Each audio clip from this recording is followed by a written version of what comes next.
Monk. We are back with another episode of From the Canopy Film Show, and I'm joined as always with my co-host Cornelius, aka Evil Corny. But we are back to review some films today, folks. We got a lot on deck, man. A lot of stuff coming out lately, and I don't know about you, man, but this has been a good time to be in the movies like these last couple months, especially May, man. May was kind of crazy, you know. Been Yes. having a good time going out to the theaters, and it seems like it's a lot more people in there than normal, you know.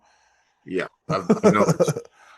hmm And I think I think they did report that people have been turning out like really, especially during May, man. You got a lot of these smaller films that are blowing up and people are just going to the movies right now. So that's exciting.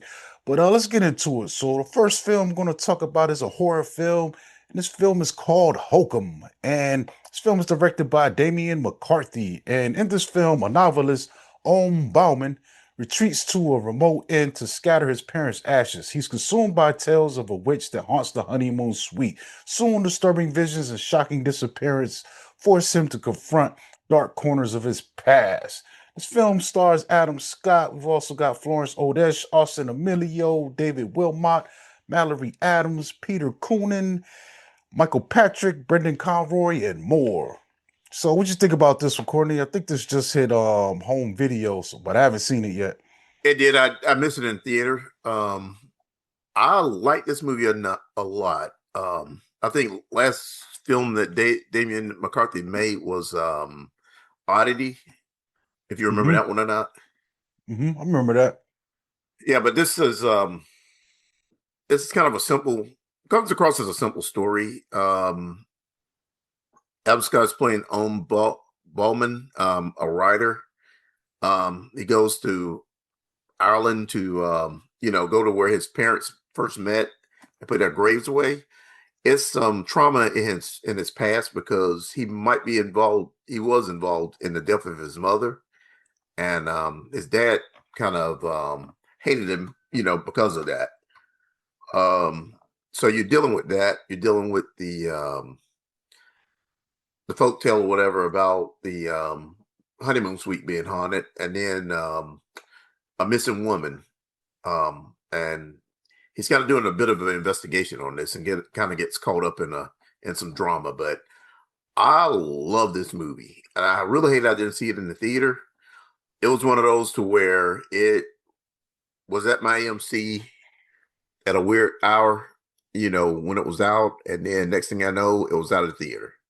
So sometimes I'll have to start making a point of some of the movies that I really want to see it, going and see them when they come out because, especially smaller things, you'll miss out on something, that, you know, you'll miss out on a Mm-hmm. good theater experience, doing that. Yeah, that's kind of what I did this past couple weeks because I know Mandalorian and Grogu was probably going to be playing till August, so I've been making a point to go and check out these films that I feel like probably aren't going to be in there very long. So I'm going to strike while they're hot. But the bigger ones, they're going to be lingering a while. I mean, they're still showing Project Hail Mary at my theater right now. So so that's kind of crazy. But yeah, definitely go see those smaller films when you get a chance because you might not see them again. Matter of fact, I got at least one on this list that's totally gone from my theaters. So the next film we're going to talk about is a film called Passenger. So this film is directed by Andre Overdahl. And in this film, a few weeks into their van life adventure, a young couple witnesses an accident that leaves the driver dead. Soon, they're being pursued by a demonic stalker who's impossible to outrun and follows them wherever they go. And this film stars Jacob Scipio. We've also got Lou Bell, and also Melissa Leo pops up in this. And those are going to be our main characters in this film. And for the most part, I rather enjoyed this, man. I mean, it's one of the more interesting trailers that I had kept seeing over and over, and it always tripped me out because it has this really good jump scare. And since I had seen it, and I'm going for weeks and weeks, and it just was kind of fun watching this trailer come on and seeing people react because I know the scare is about to come, and some people really got like shocked, by that. But overall, I rather enjoyed this film. I think the premise is pretty simple. It's kind of tapping into current events. There's a lot of these van life people on TikTok, things like that, Instagram. So it's kind of fun to put a horror film built around that, and also built around being on the road, kind of like Joyride or something like that. You know what I'm saying? And building up a lore and some supernatural activity around that. I thought it was pretty solid. It's not the best thing ever. I mean, it's kind of funny because I'm seeing people that went and saw this after they saw something like Obsession, and I think that's kind of a little bit dishonest, or you're setting yourself up if you go see like it's like going to see like an Oscar, a super crazy prestigious film, and then going to see something that's okay, you know what I'm saying, good enough, but then you find yourself in your mind comparing it to, and I don't think that's fair. But for this standalone, for what it was, I was thoroughly entertained. I was engrossed from beginning to the end. I thought the camera work on this really stood out to me, for real. Like the cinematography, the stuff that was happening on the road, especially the intro of this film, which is kind of, what the trailer was getting at. You know what I'm saying? I didn't expect it to unfold in the way it did, but you got the trailer and you kind of see stuff. So it starts with that, then it goes on, into the exploits of this couple. And there was some cool stuff, man. Later on, we get a cool scene with the projector. They're trying to find some guy that shows Oh up and man. they're scanning that around. And I thought that looked really cool, man. I've never seen no one use a projector like that in a movie. And yeah, I thought this was really good, man. What you think, Corny? Really enjoyed the film. It was better than I expected. Hmm. But I did love the trailer when you first see that, because that pretty much sets everything up. That first Yeah. trailer, there's a lot more that happens in that trailer that's in that film. Hmm. But that was a good introduction to this movie.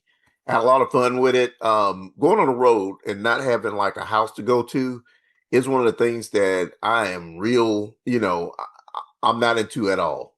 And to like sell all your possessions and live on a road like that, to where it's pretty much day to day. You just driving to one spot to the next. That might be fun for some, but it's not fun for me at all. Even Hmm. on vacation, I don't really like doing too much driving. But the ghost in this, or the demon in this, that was new. That was a nice setup. It was almost like using like hobo signals or whatever Hmm. on this, and the objective to where they had to get rid of the thing was interesting. I can't remember too many times seeing anything like this, and being like a ghost or something chasing you from really kind of stuck to you, kind of like the ring or whatever, and you having to get away Hmm. from it. I had this was something. That's all I gotta say. This was something. Yeah, yeah, it's crazy, man. Because from what I gather, they had no one's been able to shake it. It just keeps jumping and jumping to the next Yeah, person, and so that was kind of cool. Yeah, yeah, it was a nice mix, man. I don't know. I think I have pretty good fun with this, man. And it was solid for me. You know what I'm saying? Like I yeah, said, yeah. I did like my expectations weren't very high, and it kind of overshot my expectations quite a bit. Yeah. Oh, so let's see. Let's get into our next one. So the next one I'm going to bring up is The Mandalorian and Grogu. So this film is directed by Jon Favreau, and in this film, the evil empire has fallen, but Imperial warlords remain scattered throughout the galaxy. As the fledgling New Republic works to protect everything the rebellion fought for, they enlist the help of legendary Mandalorian bounty hunter Din Djarin and his young apprentice Grogu. And this film has okay, we've got Pedro Pascal reprising his role as the Mandalorian. We also got Sigourney Weaver in this. We've also got a bunch of voices too. I guess because a bunch of these characters are, we got droids, we got animated characters. We also got Jeremy Allen White playing Rhoda the Hutt. Showing Steve Blum is in here as well, Brendan Wayne, and it's gonna be a lot more too, man. I'm not seeing any big names popping up on this, but you might have more information on that, Courtney, because I haven't seen this yet. But what'd you think about it? Had a lot of fun with this film. A lot of people are giving this film some hate, because it's not your typical type of Star Wars film. Hmm. It's overall just fun. It's like, pretty much more of an adventure film. It doesn't get too deep with having anything to do with the Force, or too much galactic politics or anything that we've been, dealing with other films. He's Mhm. Mando Din Djarin is pretty much a bounty hunter, and Grogu is his apprentice. He's force sensitive. A lot of people that probably don't know about the Mandalorian series. Grogu is a younger version of, well, pretty much a baby version of Yoda's race. He's around 50 years old, but he's still, he's slow The aging and oldest everything. baby on So Earth, oldest yeah, baby in the galaxy. yeah. Um, That and it's always just tripped me like, out though. Outside of the space stuff, but there is some species on Earth that are kind of equivalent to Grogu. Like I know whales and stuff. yeah, They take so long to get to maturity. Like even elephants, man. turtles. So it's kind of Yeah, funny. yeah, like turtles and stuff. They'll, you have a pet tortoise or something, it's going to outlive you. If it's, healthy or Hmm. whatever. Alligators, you know, a lot of animal species that outlive a human. So, and if you think trees and stuff actually are alive, a lot of those things end up being 1,000 years old. Hmm. They're not sentient, but that's life form. But anyway, I really had a lot of fun with this. I don't understand what everybody's hating on it for, because all it is a Star Wars, adventure film. You know, Yeah, it's popular to hate on the big dogs now, like Marvel and Star Wars. It just gets so much hate these days. I guess once yeah, you yeah, yeah. had so much success as them, everyone's trying to take a shot at you, and you still get people saying stuff like Marvel and Star Wars, they've ruined film, and I'm like, dude, there's probably what we got this year. We got two Marvel films, dude, coming out in the theaters, and there's been I don't know how many films that came out just on this half of the year. I know probably about maybe close to 200, 300. You know what I'm Most of saying? those have been horror. That have had maybe about 200 films that have had theatrical releases in the AMC's and stuff like that so far this year. So, Of course, but you're most of those mad have at been two of them? horror. So nobody's saying that everything's horror saturated. Yeah, We've yeah, had yeah, horror films just about yeah. every week, this year. Hmm. Yeah. But because they haven't made $1 billion, you're not gonna, go at them and target them, but yeah, it's kind of weird out there, in regards Yeah. to that. But yeah, I'm gonna check that out as soon as possible. I might try to get it in this weekend. I was trying to just book a ticket today and I didn't end up going nowhere because everybody trying to get some Odyssey IMAX tickets. Damn it. Yeah, I don't know So when well, I'm not in a rush to see it in IMAX. I'm gonna probably see it in my AMC Prime like on a Monday. I yeah. don't see. I Yeah, don't low know. key, I think IMAX is overrated, but it's a personal preference. But so this next one has been making a lot of noise. Had a really big opening, and we're going to be talking about Back Rooms, and it's another film that came off of a YouTube creator, sort of like Obsession did. It's kind of had its origin in that regards, and then the YouTube creator went on to direct a feature film, and this was doing really good. A24's biggest opening. This film was directed by Kane Parsons. And in back rooms, the owner of a furniture store finds a secret doorway that leads him to an endless stretch of rooms. When he disappears, his therapist ventures into the unknown to rescue him. And this film stars, we've got Chiwetel Ejiofor. We've also got Renate Reinsve, Mark Duplass, Lukita, Maxwell. We've also got Avon Georgia in here and Finn Bennett. I think these are going to make out most of our main guys. Also got appearance from Philip Granger and Patrick Bainham. But yeah, what did you think about this one? Overall, I don't know anything about that Backrooms. I just liked the trailer when I saw it. Thought it was an Mhm. interesting concept wise on horror. You kind of going in I guess in a pocket dimension or whatever, and Mhm. it's almost endless corridors of this of like an office building. Or owns a furniture store, and he discovers this dimension, in the basement of the furniture store, and he starts exploring. And at some point, he gets like some people that work for him to go in, with him, and that's pretty much the movie. After that, they kind of run into a monster, and things happen. Um, like I said, I thought it was a real good concept premise for a film. I don't know anything about the online stuff, because somebody told me it was online shorts or something like that. But from Hmm. what I saw, I really enjoyed it. It was a good horror, Hmm. and me going in fresh and not knowing anything about it, it was entertaining. Yeah, yeah, I think it was good enough, man. I was entertained for the most part.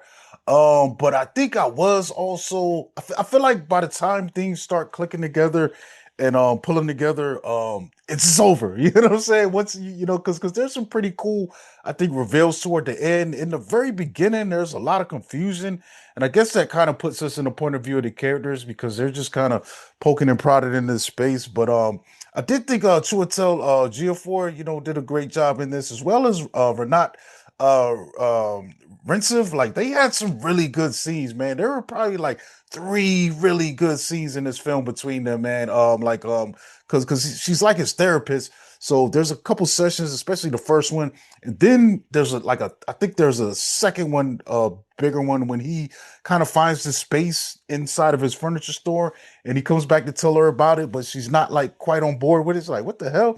And then there's a dinner table scene later on in the film toward the end that I thought was really crazy. You know what I'm saying? Yeah, yeah, But yeah. yeah, yeah. But I like this a lot. I didn't love it, but I was entertained, man. And I think the way this thing ended, they kind of set us up with maybe a compelling reason to revisit, this world. I don't know how that would unfold or how that would look, you know what I'm saying? But the ground's been laid. Seems like the people are kind of hungry for this. One complaint though I do have is probably the nature of the scares in this because it is kind of jump scary, but it's almost like you kind of rolling through the same setup, a bit toward in the middle space of the film. You know what I'm saying? As they're poking around this place, all of a sudden you hear noises.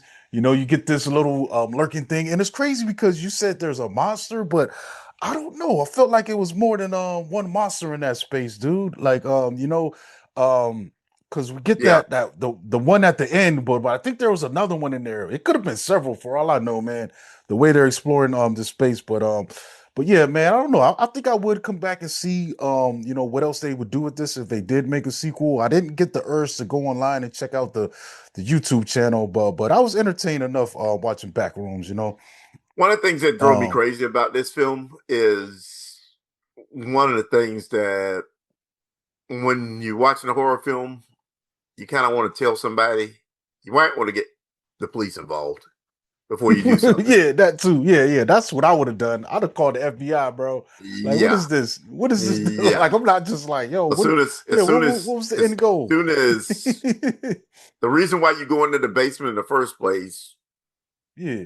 because something happened to somebody, Hmm. and before you go and you discover something's happening, I would call the police before I set foot anywhere. You know what I'm saying? But Yeah, that's definitely, just me. man. Yeah. Hmm. Yeah, I'm definitely doing that, man. But yeah, Backrooms is out there right now if you want to check it out. So my next one, I think it's the final one we got today is going to be I Love Boosters, and this is a film by Oh, Boots Riley. And yeah, so in this film, professional shoplifters embark on a wild adventure as they target a cutthroat fashion mogul. And this film stars Kiki Palmer, we got Taylor Page, Lakeith Stanfield, Poppy Lou, Isaac Gonzalez, Will Poulter, Naomi Aki, Demi Moore. Also got Don Cheadle, who I did not recognize at first in this film. I didn't know he was Kara even Young, in the film. yeah, Adam Devine, Karis Dorsey, and Rachel Walters. And this film is really crazy, man. Like it's hard to describe it, but um as I said in the synopsis, this is a crew of professional shoplifters led by Kiki Palmer, Taylor Page, and Naomi Aki also make up the two other members in her crew. And she's got fashion designer aspirations, but in the meantime, she steals from high fashion places in order to support her career, trying to get her own stuff off the ground. She boosts from these high-end stores and resells the stuff just to stay afloat, man. And she kind of takes a job, like kind of finagles her way into a job with Demi Moore's company. She plays Chrissy Smith in this film, and she runs this big company that's got stores all over. And in the process, she kind of goes in there on a false pretenses. She discovers that Christie has been stealing designers from other designers, including one of hers. You know what I'm saying? So her aim is to kind of, you know, get back at them, and then they kind of discover some crazy stuff on the back end as far as how Chrissy Smith is getting her clothes made, using this abusive laborer from overseas. But I would say the biggest thing about this film that stood out to me is the way in which it's told, man. This thing, it's so strange, but also in all the best ways, man. Like Boots Riley, he's employed every aspect of filmmaking and telling the story, man. There's miniature sets. At one point, there's a car chase, and you could clearly see that these are like small, like remote control cars running around that are characters running around these miniature sets, like really crazy inventive camera work. It kind of reminded me of John Malkovich, man. I remember in Malkovich they had that one office that had the really low ceiling. But in Yeah, this one, he's got Demi Moore. She's working in an office that's slanted, so everyone in there is just kind of off kilter. They're like it's really crazy stuff, man. And it really inventive, man. I think one of the aspects too that he wanted to use as much practical effects as possible. I mean, there is some digital composite work, but there's a scene where Kiki Palmer's character is running, but it looks like Scooby Doo. You know how the legs go, yeah, and yeah, and I yeah. seen like a behind the scenes clip of that, and they actually had some legs on a wheel and they were spinning it, and they kind of super. Really? And I was like the whole time Did they because I've did seen they this make movie that? Did twice. they make that sound? Yeah, yeah. So, Okay. but I've seen the film twice, and both times I thought that was like a CGI or a computer effect, but they actually did. I'm like, yo, this is crazy, man, and things that you feel like would take you out of the movie, but once it gets going, you kind of get like in which you're kind of just accept what's going on the screen, man, and it's just amazing, man. Like I think this film is probably one of the best things that I've seen this year overall. Like if you're a fan of just filmmaking in general at one point in the later on in the scene, I know part of it is budgetary, restraints, and part of it is this guy's imagination. But I think sometimes when you don't have the budget, you're pushing the imagination and you just pull off amazing stuff. At one point, there's these villains pop up and they're claymation, and then you're just like, yo, this is, and you just roll with it, man. You just like, yo, it's a larger than life, it's colorful, it's bold, and it does have a message, man. I think, because I mean, Boots is kind of a very active on Twitter and spaces and just online in general, man. And he's a guy that's pretty he's pretty much a communist, man. You know what I'm saying? But Okay. but in a way that like when you see what this film is going up, it's communism going against capitalism, and the capitalism, it kind of shows how that stuff has kind of been dragging us down. And then the communism in this film is like, yo, we would have such a more stronger voice and be able to, help the world for the better if we would team up our efforts, man. You know what I'm saying? And Yeah, and that's yeah, what ends up happening, because I think one of the aspects is cool is Kiki's crew, they befriend the suppliers, the labor chain, the yeah. guys in China who are making these clothes for Christine. And it's kind of crazy, and it's weird because some of the characters are, they definitely have their own motivations. Maybe they want money, maybe they, a little bit of fame, but ultimately they come together for something that's bigger than them, man. And I think that's was the whole point of this film, man. But this thing, Well, like I've seen it two times. I wanted to go see it a third, but they pulled it from my theater, and I can't wait till this comes out. Whether it's, I think digital will probably hit first, but I'm definitely buying this.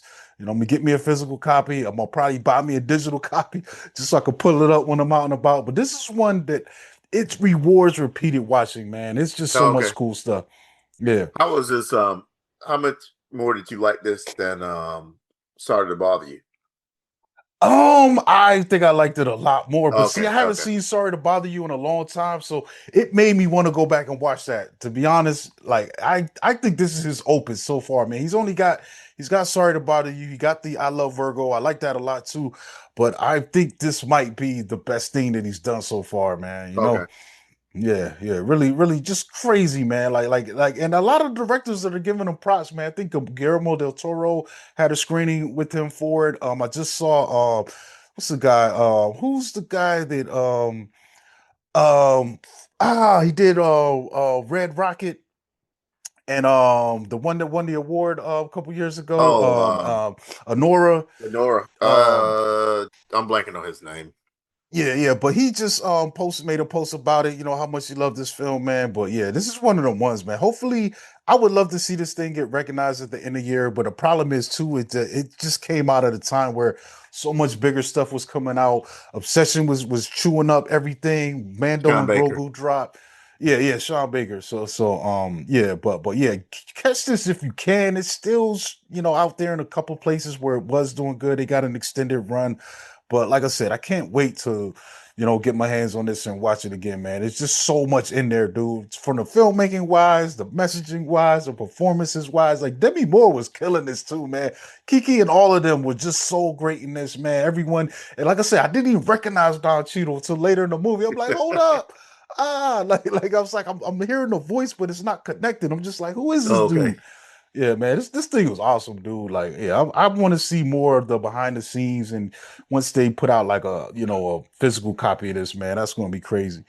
Yeah, but Boots is out there doing a lot of interviews and stuff right now too. So a lot of Okay. that stuff is on YouTube if you want to check out and Having that get hat of to it. his.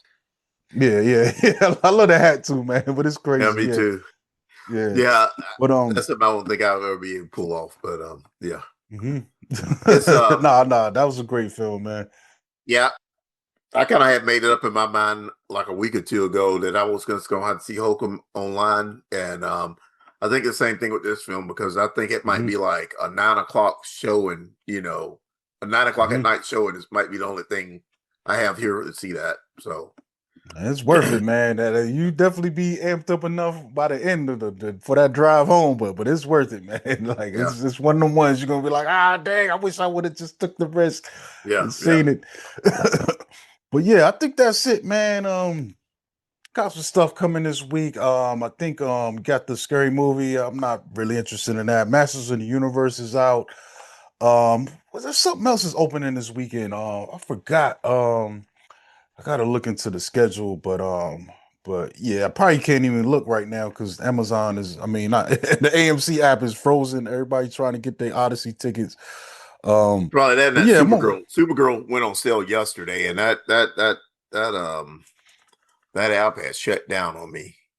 oh, it's let me back in there. So we've also got a film called Power Ballad. I think that's a Oh yeah, Jonas that thing. that looks like it's gonna be good, but I don't think they have that many showings in my area on that. We got also Breadwinner. There's another thing too, the Amazing Digital Circus, the last act. I'm not really sure about that. I don't know much about that, but I think that's a continuing of a series. Also, the Caroline's dropped. I think that's the one with Samara Weaving and Mhm. that guy that kind of go on a run, Caroline.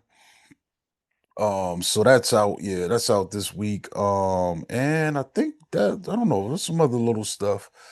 Yeah, I think that's it for the big ones that are coming out this week. Also a film called The Last Whale Singer. That looks like an animated film, but let me see. Yep. Don't know anything about that. We did get that Supergirl new trailer, so I'm definitely gonna be in line for that. Yeah, and that's about it, dude. Also, I want to mention that pressure trailer. I don't know if you got a chance to see that, man, but that thing cracks me up every time. It's a Ah, Brendan Fraser, Brendan World War Fraser II raising his in voice the in it, storm. yelling at that. I was saying to Yeah, myself, man, yeah, it's the acting just feels bad to me. I don't know what's going on. I feel like they just got the check and everything looks like everyone's acting in front of screens and the one that trips me out is a guy that used to be on that spy show. And he has a face that he makes. I guess he's supposed to be the French guy. And then he starts talking. I was like, yo, why did he pick that voice, man? This trailer is hilarious, bro. Every time it comes on, I'm in there just cracking up. I'm yeah, like, yeah, yo, what is this? I might yeah. watch It, it it one day. it doesn't seem interesting, but they it's a war film about weather patterns or some or Yeah, I meteorologists or guess it something was like like that. I the just storm of the Normandy, but they yeah, had a yeah, storm but coming, so yeah, they barely pulled it off. I'm just saying the acting, man, it just kills me, dude. I'm watching this shit and the way the trailer's cut, it's ridiculous. Yeah, But I yeah. think that's it, folks, man. We're gonna get out of here. Catch y'all next time, man. We have some more movies on deck. Yeah, make sure you follow us, subscribe to the channel. We're gonna be back very soon. You gonna say your name or anything? Or I mean, I don't they I'm don't Cornelius follow Bros. You me can no find me on way. Facebook, Cornelius Bros, on Instagram, Cornelius Bros, on TikTok at Cornelius 1976. And Yeah, I this mean, I put all is that stuff in the notes. the From the Canopy Film Show. Yeah, gonna be back soon, folks. Catch y'all next time. Peace.